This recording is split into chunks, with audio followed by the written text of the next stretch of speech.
Genesis chapter 12. So from verse number 1 to verse number 5. Genesis 12, verse number 1 to verse number 5.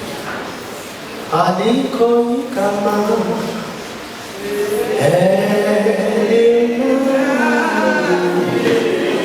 Hallelujah.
Okay.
acquired in Haran and started out for the land of Canaan. Hello, Petit Tapeles Zulas Fuderico.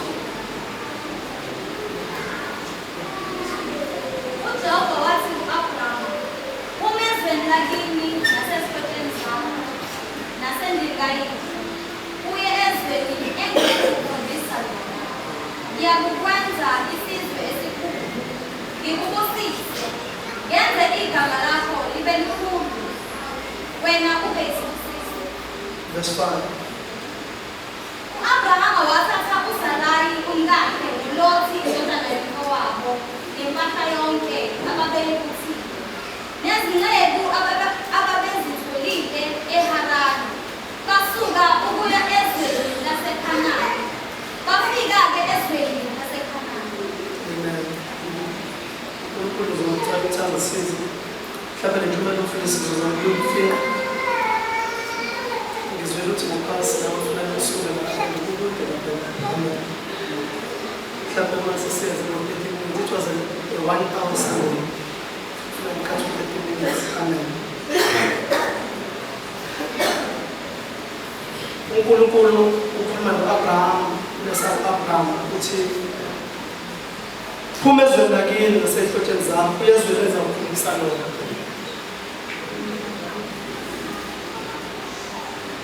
Makubhalwa lana kuyacaciswa ukuthi uzophuma ezweni lakini uphume ey'hlotsheni uphume nasendlini kababa wakho uye ezweni engizokubonisa lona. Leli lizwe awulazi kodwa uzohamba ngekhono. Uzohamba ngenayo i-direction kodwa uzokholwa ukuthi lo okhulumayo uthembekile. Ukuthi ngeke aze akushiye endleleni angakuyisanga nathi ukuyisa khona yena. La waphuma noma kuthiwa mhlawumbe u-Abraham lo umuntu owazi ukuhlela iy'nto zakhe, wafuna ukuthi ngalelo langa abe nongahlele kokukhulu. Ahambe ibanga angazokwazi ukuthatha iy'nsuku ey'ngaki ngesaplayi engakanani. Mhlawumbe ngakho bavele bathatha yonke imfuyo yabo. So into engikhathazayo ukuthi uma esephuma verse number 5 waphuma noLothi. uLothi kwesinye seyihlobo. Engicabanga ukuthi mina siphakathi kule group efunelisayo. Ngoba uma ethi uNkulunkulu phuma ezweni lakini uyashiya izwe, phuma ey'hlotsheni zakho, phuma endlini kababa wakho. Yena ubona ukuthi ukuhamba noyedwa kungcono. Ubona bese bashiya abanye kodwa mthathe lo. And uLothi umnikezile iy'nkinga ey'ningi endleleni. Ukhona nje into wafuna ukuthi ayile u-Abraham engahlangene naye. Wafuna ukuthi ayomkhipha laphayana esethunjiwe ngoba kuyihlobo sakubo. Wafuna ukuthi u-Abraham ahlanganise ibutho lakhe elinamandla ayona. Uyona lo muntu ofana ngabe akaphumanga. Khona nalapho nabesakhona besahamba khona la. Angazi kwenzakalani kodwa bagcine sebebanga amadlelo manje. Ngoba noLothi unemfuyo yakhe, u-Abraham unemfuyo yakhe.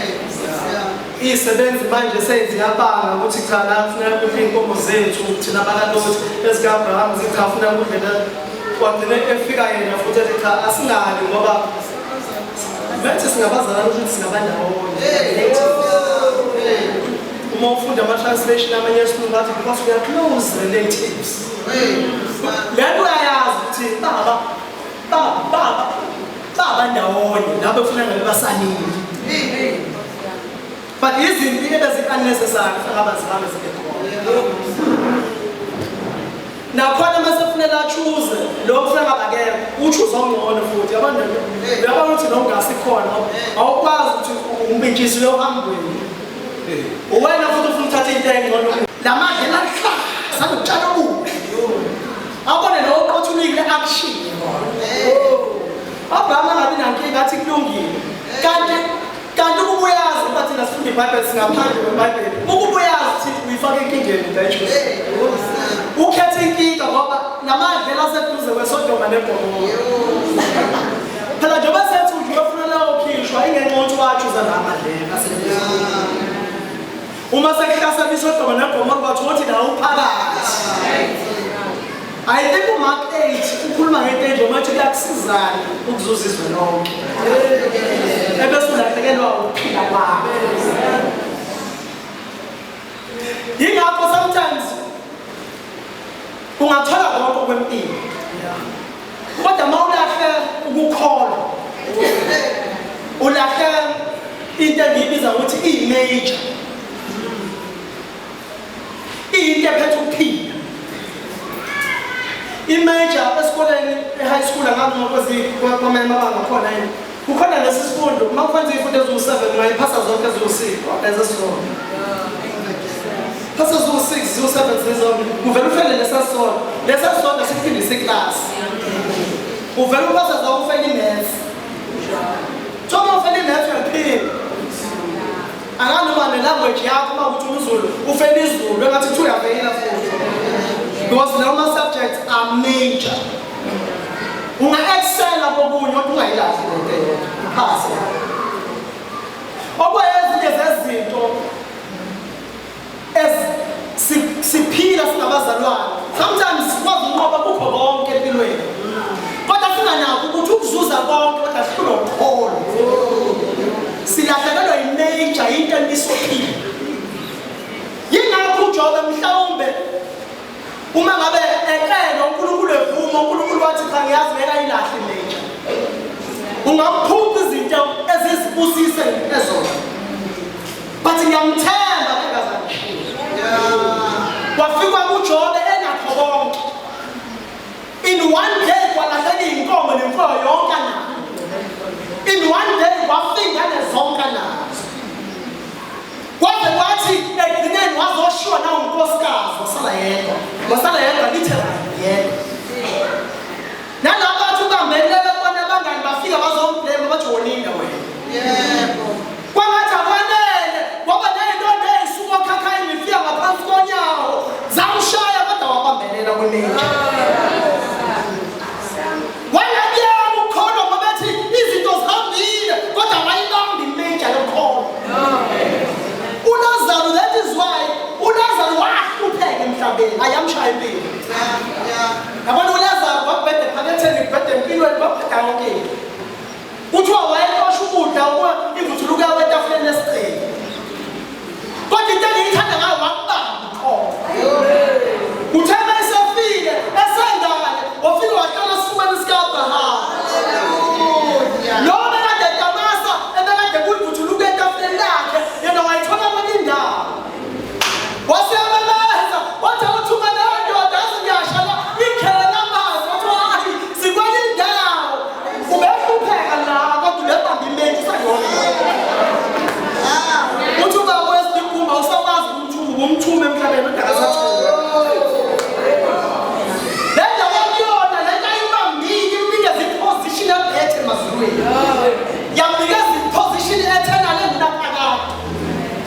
Hallelujah. Amen. So ukholwa kuyabanjwa. Amen. Ubamba ukholwa noma ngabe izinsizwa zingangakanani noma ngabe ugogo noma umama abamkhulumayo endaweni ethiwa cha uyakholwa every Sunday uyasonto kodwa buka ingane zakhe. Amen. Kanye yakhe umuntu. Ingane zakhe ayisebenza sikwazi ukuthandazana. Umuntu owiki afuna ukuyaba ukholwa ngoba nakho kunezinto engahambi kahle empilweni. Ukholwa kuyena ngoba funa abantu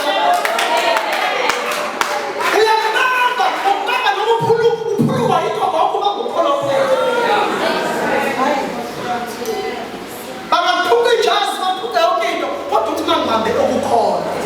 Akuthi vele masinanize mhlawumbe bazalwane siyasintshela okuhle kodwa ngeqiniso lithi uyakwazi ukukholwa ufane noJobe.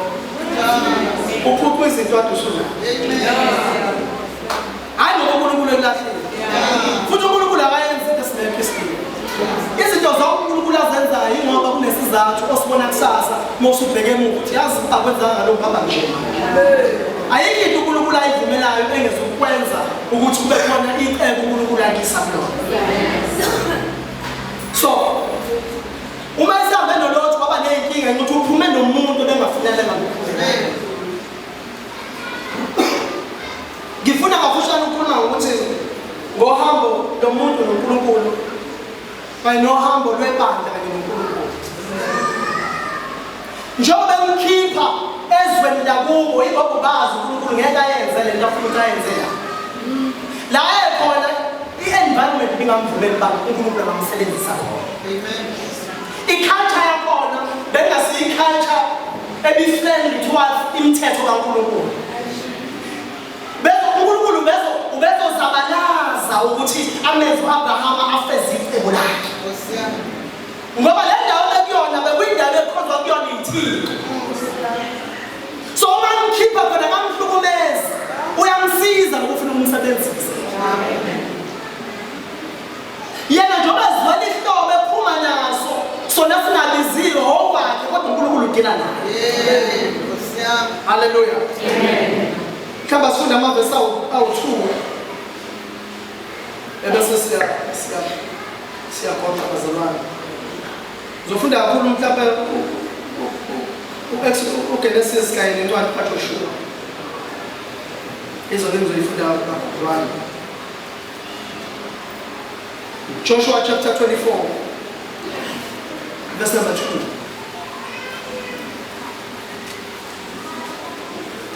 Joshua 24 verse number 2.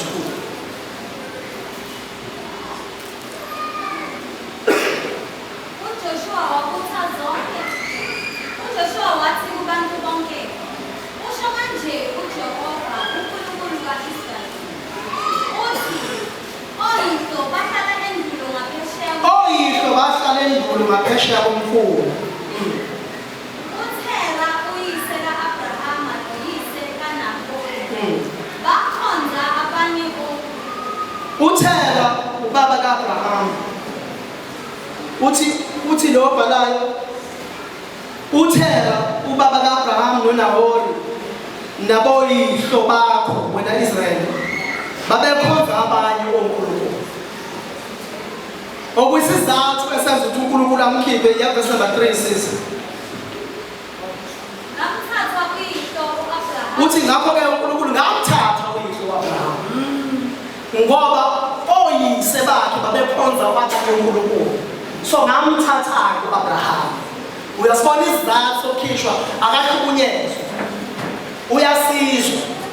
Ukuthi phela ngoba akazi mhlawumbe ongazi phela ifamily ngalesasikhathi in those times ngokwabaJuda is enye yezinto zakubalela isiyongo enye yezinto ebekade zibalulekile precious zibalulekile ngalesasikhathi indaba yomndeni. Umuntu ekwenza umndeni weswebulele ngokwamaJuda. Yakela nje ukuthi ngathi uNkulunkulu uyamdingisa mina ususezweni. Udingiswa nje nabo kodwa kuyinkinga. Ukuhamba uyohlala ezweni ongalazi ushiya abantu bezona kini. Number 2 usuke emndenini bekade kuyinto ebuhlungu kakhulu kubo bonke abaJuda. So uma ngimkhipha nakhona uthi ngimkhipha ngoba oyise la inkinga bakhonza abanye uNkulunkulu. Yebo sisi. Ngamhambisa ezweni lonke laseGibhithe. Ngamhambisa. Njengoba nje ngiyaphuma kuye. Uthi mangithi akaphumi mina bengimkhipha. Uthi njengoba ngithi akaye ezweni mina ngimhambisa. Little let's look and I let him. Ngamlinda. Ngabeka zenze la ihamba ayizube yakhe izobe yakho. Ukhishwa yini uzoholwa yini futhi. Haleluya. Uma ufunda Genesis ngathi nje uAbraham uzosivumela zihambele azibonele ukuthi uNkulunkulu lo imina zomkhipha bese ngiyamhambisa. I will lead him to the place. Hallelujah. Ngayandisa inzalo yakhe. Ngamupha uIsaka. Ngamupha kanye uIsaka. Ngiyacela sijobe siye kuJoshua chapter 24. Awusakho noJoshua chapter 24. Siye verse number 14. Manje yesabani uJehova. Nimkhonze ngobuqotho nangeqiniso. Nisuse onkulunkulu ababakhonzayo abakhonzayo oyihlo phesheya komfula naseGibhithe. Abadinanga kuphela ukuthi onkulunkulu abanye bakhonzwe oyise, kodwa uNkulunkulu sengathi usondela kubona manje. uJoshua lana ukhuluma ila speech kaJoshua lana sezophela impela inkabo selifazana lokudla iKhanani. Usethi bona susana uNkulunkulu ababakhonzayo yini. Amen. Ebesethi nabo bakhonzayo naseGibhithe. Manje naseGibhithe usesho manje oyihlo abaseduze kwalabo balabo ngoba inendawo lapho ehlala. Kodwa khona labo ke later okwathi basebehlala eGibhithe nakhona eGibhithe kuthiwa abakhonza uNkulunkulu bakhona. eGibhithe ke kuthiwa noNkulunkulu abaningi about 2000. Yonke into noNkulunkulu. Khona uNkulunkulu wemfuyo, khona uNkulunkulu wamanzi, khona uNkulunkulu wempilo, khona uNkulunkulu wami. Ngisho inkomo iyakhonza. Inyoka iNkulunkulu. Khona into ayenzayo inyoka uNkulunkulu iyakhonza, uyakhothanyela. So uyabanqanga manje uJoshua uthi ngenxa ukuthi le nkomo iphume koyihlo nani futhi eGibhithe naba introduce kwenye nani futhi nenzenye inkolo uthi manje susana uNkulunkulu bonke. Njengoba nje basusa uNkulunkulu bonke kukhona into afuna ukuyenza ngesizwe sakhe kulelizwe abalihlala. Njalo uNkulunkulu methi susa ingoba khona into afuna ukuyenza. Akahlukumezi lapho ngazukuyisusa izokubamba ukuthi le nto ingenzeke. Ukususiswa kwakhe izinto akusikona ukuthi ungisho ubumnandi. Kukhona ngcono uNkulunkulu afuna ukwenza empilweni yakho. Hallelujah. Kodwa kwaqala ukuthi laba bantu laba sebayikhonze kakhulu ithiyanyana ethize. Bazakala ezansi. Hallelujah. Amen. U-Exodus 32 bazakala ezansi sebethi Arona usenzele ithonele egolide. Ngoba sifona ngathi uMose udileyile asina uNkulunkulu nje kwamanje uMose ubengekho. U-Aaron wathi khona amathekelo agqokile ilethe mina yonke into ezogolide ngikhandele. Ngoba vele baphuma la bekhandwa khona oNkulunkulu. Lithi Bible wayakha lento wakha ithole legolide lenziwe ngegolide. Lithi leso Bible is the golden calf. Kwakuyithole lenziwe ngegolide. Banibeka. Uma belibeka ivesi elandelayo lapho bese lithi yena uAaron lebona excited bajabulile ukubona ithole sebelikhonza. Wasiyathokoza uAaron wasakha ngisho ithempeli phambi kwakhe. Wakhe ithempeli phambi kwesithole. Yaza qala ngiqala khona ebesethi sasa sizohlabela uJehova.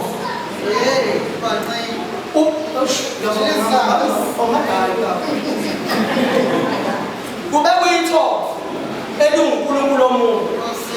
Bese kwakhiwa ithempeli lapho umpriest. Ebese ethi sasa sizohlabela uJehova. Kule thempeli la eduze kwethole. Bahlanganisa inkolo abaphuma kuyona nenkolo asele kuyona. Ezinye zezinto eziyinkinga especially thina abantu abamnyama ukukholwa kusifika vele sikho. Manje lento yokuthi ukukholwa singena kubona ngenkathi introduce wakuthina eminyakeni ethize samukela lento yokukholwa. Kanti vele siney'nkolo lekade sikholelwa kuzona. So uma uNkulunkulu ngathi iyadelay into esiyenzayo sivele sicabane le nkolo ibisiza before samukela. Ebese umuzi umzalwane esethi cha kahle mfundisi axabana. Lisho ikhona for 20 years. Imali bona after 20 uthi lento ayixabana. Hayi ngoba lento umuntu adayikhola ihambe kuyibuye futhi. Kuthiwa ivesi elandelayo ngempela sasaseni bavuka bonke. Ubuka ngisho indlela abayinikele ngayo bazonza inkembe yabo. Sasaseni nje very bamazwile ayithi bagilele. Sasaseni basebekhona. Lethu abazokhona. Bafika ngale nike. Yokushisa yokuthula. Yabona ukuthi lento yenziwa ngapha kodwa sebeyihlanganisela ngapha. Bathi babenikela baphuza badalwa bakhe. Basebasukuma badlala. Bebeka manje basukuma badlala kahle kahle nje babekhula bedansa bakuyi celebration benza umsindo bedansa basukuma badlala. Baba excited ukuthi lento ihlangana kamnandi. Hallelujah. Alibonge igama lenkosi. Ngithe lento ngizoyenza ukuthi ngiyifinge bazalwane seku-20 past yamanje. Joshua, the last verse. And then we wrap it up. Khona verse number 15. UJoshua manje ngithe isitatement sakhe sokuvala lesifika eGoqweni. Then verse number 15 kunamazwi abalekile awashoyo. Joshua 24. Uma kube emehlweni enu ukumkhonza uJehova, khethani namuhla ukuthi ngubani. Usathi uJoshua nani? Hayi, Nkosi yami. Nani? Uma ungekho right here. Nkosi yami. Ukumkhonza uJehova uNkulunkulu wenu. Nalokuthi uJehova uNkulunkulu wenu, ngendlela abakhonze ngayo uNkulunkulu abaningi, uNkulunkulu naye wayesazi ukuthi abasamazi wayena. Ngoba ngibona ngabe ethumela uMose ethi hambe uyobakhulula lapha eGilazoni eGibhithe. Athi uMose bayembuza ukuthi uNkulunkulu omthumile. Athi umtshela ukuthi unguye uNkulunkulu. Manje muphi abasamazi babaningi uNkulunkulu abakho. So mawuza kubona ukuthi uNkulunkulu wenu bonke baWuNkulunkulu bakhe. Funa umkhazi lona usibakwazi ukubona ukuthi okay uza lona nje. Indlela bebephunze ngethwe ngawo uNkulunkulu abaningi. Uthi ubaba mfundiswana uthi ubaba uthi ithwala onjalo ugcine ngasazazi ukuthi usizwe uNkulunkulu. Omunye mayibhala kodwa angimani umqinisile ukuthi uma bememeza bekhala ukuthi baqhilaziwe uthi abazange balibize igama likaNkulunkulu bamemeza ukuze uNkulunkulu ozobezwa basise. Usathi uJoshua umayibhala uthi akenze besele uma kuhule. If you really don't enjoy this, uma ngabe lento ingasayisi mnandi. Inkinga noNkulunkulu lona uNkulunkulu anesikhwele. uNkulunkulu ofuna ukuthi babuye nabo ubuye. Uthi khethana isasa khetha namhlanje. Bangazi ukuthi udweba isiki ukuthi lento asisothe out namhlanje. Asibonke besonke sesasa senza njani. Khethana namhlanje uthini? Ukuthi ubani enyakumkhonza. Noma oNkulunkulu ababakhonzayo oyihlo bese ngaphesheya komfula. Noma oNkulunkulu bama-Amori elihlala ezweni. Noma uNkulunkulu ababakhonzayo oyihlo ngaphesheya komfula kudala. Noma uNkulunkulu bama-Amori lana ezweni elingena kulona manje ngoba nakhona bakhona futhi. Kahle ngisazodideka nina nisuka kwabanye ngiseze kwabanye kodwa kuzomele nikhethe. Lapho ukhona uyakhetha. Ngeke ukuswele ukhona into noma yini. Khona zinye bathi bayibona bayifakazela bathi ingcono leyazi uvela usho ubekani uyithwale kusasini. Baze bathi futhi akubulala ayinambuzi. Uthi khethani uma kuthi ubalele kumkhonza. Noma laba uNkulunkulu abadala noma laba abasha enzoba introduce ikona khona manje. Khona abasha ngeke ngisazobafuna. Ukhona laba engisazobafuna abasha ngeke. Bese kubeka thina. Noma oNkulunkulu bama-Amori elihlala ezweni labo, kepha mina nendlu yami siyakumkhonza uJehova. Kodwa mina nendlu yami. Haleluya. Yazi umuntu abani uNkulunkulu akanandaba ukuthi abalale ngakhe. Bangaya right bonke. Kodwa bangabe hamba noNkulunkulu azi ukuthi le ayithathile right akakho ukuhamba yedwa ayikahle. Uthi kodwa mina nendlu yami. Nkosi yami. Uma biza ukuthi angihlupheke mina nendlu yami. Ayikho into angihlukanisa noma ukufa. Noma usisi noma ubane noma intela. Nkosi yami. Mina nendlu yami. Angithi mina mfundisi uMadonga amakholwa kudala ethiwa ayibulawa abanye babeboshelwa ey'ngodweni basiyinkulu phansi umlilo unyuke nabo ushe beboshiwe ogodweni phezulu bashe baphele befela ukholwa babengakwazi ukunqaba babekhethile mina nendlu yami. Kuthiwa abanye kwakudlalwa ngabo balayithwe laphana engadini inkosi yenza ukuthi ingadi ikhanye kamnandi uma ngabe celebrate ama-festivities kulayithwa abazalwane baba okhrikhethi abazalwane abangafuni ukuyeka ukholwa babenqumile ukuthi mina nendlu yami. Kunzima ukufela lento nawungasenzanga isinqumo sokuthi mina nendlu yami.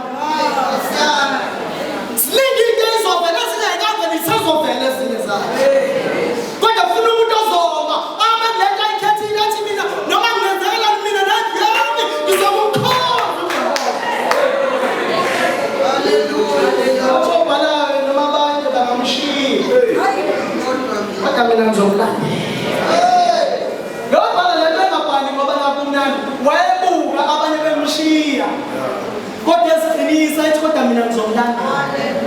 Abanye abantu bamshiya abantu basebephumile ngempela ubone ngathi into zabo ziyakhanya. Ubayeke zikhanye kodwa umlandele. Ngoba uthatha isinqumo sokukhetha yena yedwa uNkulunkulu oyiqiniso, the only true God. Abanye bazodlula maduzane kodwa kukhona lo mini laphakathi. Bonke uNkulunkulu abazokhathama kuye ngelinye ilanga bathi cha ngempela kahle bathanda dlala ngananga uNkulunkulu wangempela. Zonke izwi zakhotha. Sikhuluma ukuthi uJesu uyinkosi yabantu. Kuba udumo uNkulunkulu kwephezulu. That's the short and sweet of it. Amen. Uyena yedwa uNkulunkulu.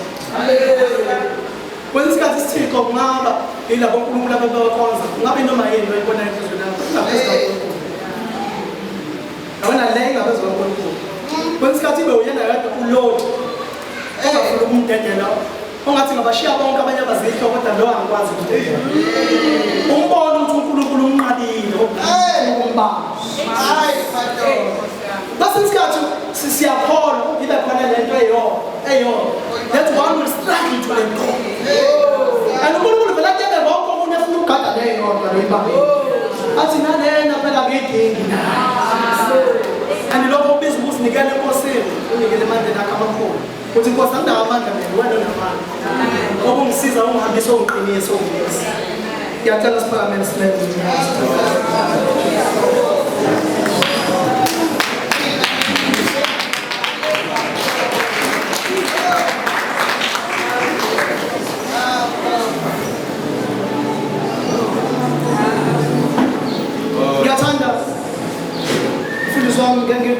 Ngiseqedile 1 minute ukubheka enhlizweni yakho ukuthi Nkosi uma uthi ukhuluma nami ngiyacela ukuthi ungisize.